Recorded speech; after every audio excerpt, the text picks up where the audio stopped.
বিসমিল্লাহির রহমানির রহিম। সকল প্রশংসা সেই মহান রব্বুল আলামিন। আলহামদুলিল্লাহ। প্রিয় দেশবাসী, আমরা বর্তমানে খুব ক্রান্তি লগ্নে দেশের পরিস্থিতিতে আমরা উপনীত হয়েছি। আমি একটা জাতির উদ্দেশ্যে একটা পরামর্শ রাখতে চাই।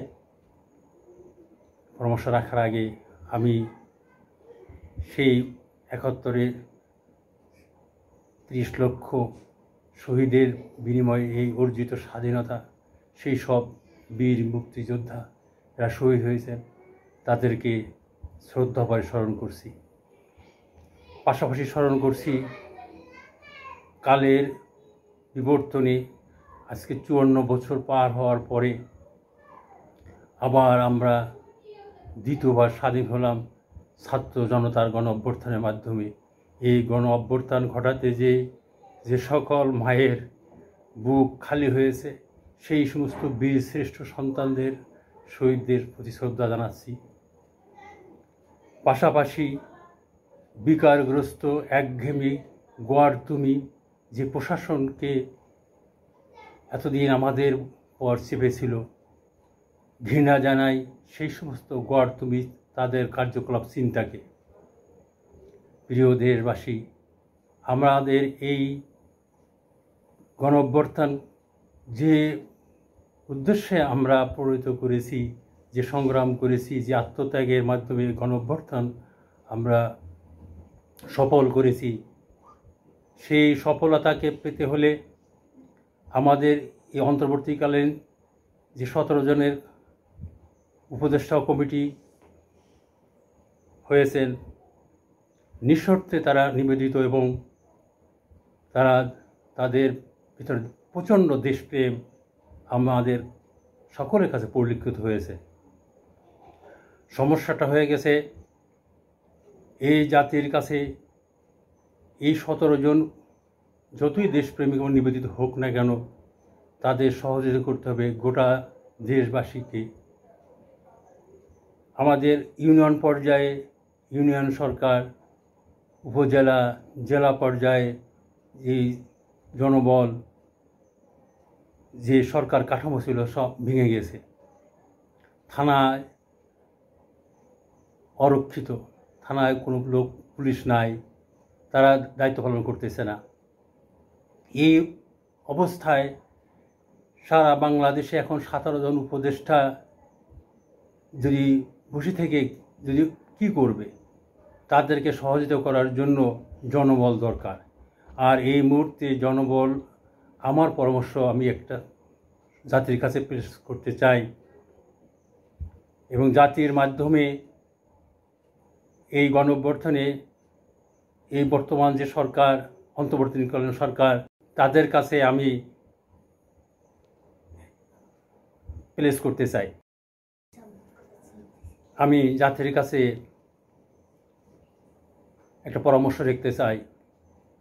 এই জাতির মাধ্যমে এই অন্তর্বর্তীকালীন সরকারের উপদেষ্টা কমিটির কাছে আমার পরামর্শ, তারা বাংলাদেশের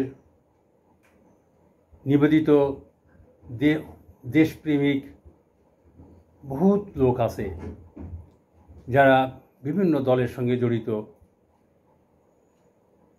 হোক সে বিএনপি, হোক সে জামাত, হোক সে আওয়ামী লীগ, হোক সে জাতীয় পার্টি, সব দলের ভিতরে কিছু দেশপ্রেমিক নেতা অবশ্যই আছে এবং আমরা তাদেরকে চিনি ও দেখিও।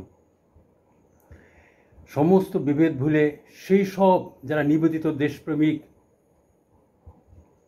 সদস্যদেরকে নিয়ে একটা জাতীয় সরকার গঠন করা খুব জরুরি এবং তাদেরকে দুয়েকের ভিতরে তাদেরকে নিয়ে সরকার গঠন করে ঢাকার রাজধানীতে পড়ে থাকলে হবে না। তাদেরকে স্ব এলাকায় ডিসির ভূমিকা, ইউনোর ভূমিকা বিভিন্নভাবে দায়িত্ব পালন করতে হবে। তাহলে যার প্রত্যেকটা দলের যারা কর্মী আছে তারাও স্বস্তি পাবে, সহযোগিতা হাত আরও প্রসারিত হবে। প্রয়োজনে গ্রামে গ্রামে শান্তি কমিটি গঠন করতে হবে। কারণ স্বৈরা শাসক সে 15 বছরে তার এই দীর্ঘ সময়ে সে রন্ধ্রে রন্ধ্রে তার মদতপুষ্ট লোক নিয়োগ দিয়ে রেখে গেছে। তারা হঠাৎ করে এই পরিবর্তনে অবশ্যই তারা অসহযোগিতা করতেছে। আমরা তারা সহযোগিতা করতো, তারা যদি দেশপ্রেমিক হতো তাহলে তারা ফিরে আসতো, তারা এটা গণঅভ্যুত্থানটাকে স্বাগত জানাতো, কিন্তু তারা আসে নাই। তারা তাদের কর্মের ফলে তারা পালায়ে বেড়াচ্ছে এবং তারা সেই আবেগ নিয়ে তারা আর কখনো কাজ করতে পারবে না। এটাই স্বাভাবিক, যতই তাদেরকে আমরা আন্তরিকভাবে গ্রহণ করি না কেন।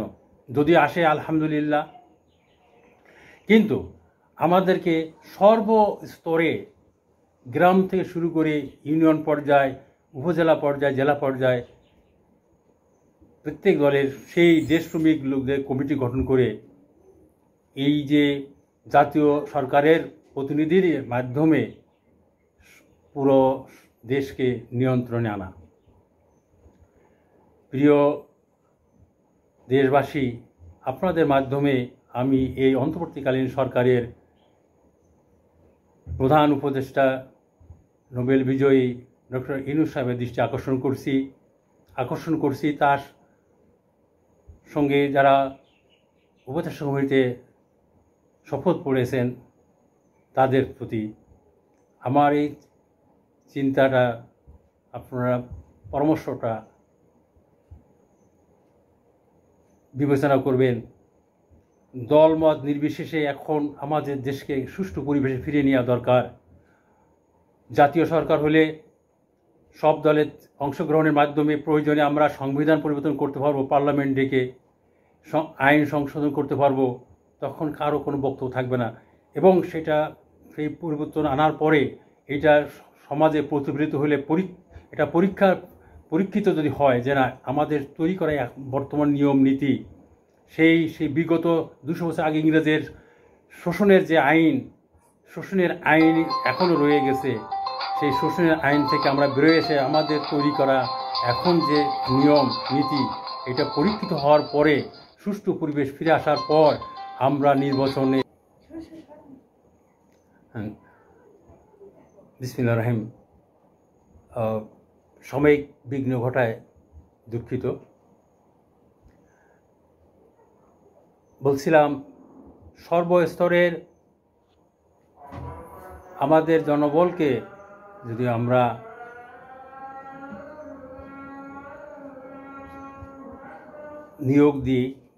নিয়োগ দেওয়ার পরে দেশটা সুন্দর একটা পরিবেশে ফিরে আসার পর আমরা জাতীয় নির্বাচন তখন দেব। এই পর্যায়ে আসতে যত সময় লাগে আমরা সে সময় নেব। এটা কোনো নির্দিষ্ট সময়ে কারণ আমরা এখন নতুন সংবিধান রচনা করব, নতুন আইন প্রণয়ন করব। এটার বাস্তবে সমাজে,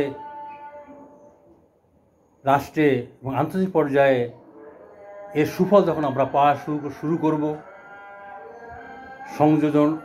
কোনো জিনিস সংযোজন করতে হবে, বিয়োজন করে সুন্দর একটা কাঠামো যখন আমাদের কাছে আসবে, তখন আমরা জাতীয় নির্বাচন দেব। আমার এই পরামর্শ রেখে আমি বিদায় নিচ্ছি। আসসালামু আলাইকুম ওয়া রাহমাতুল্লাহ।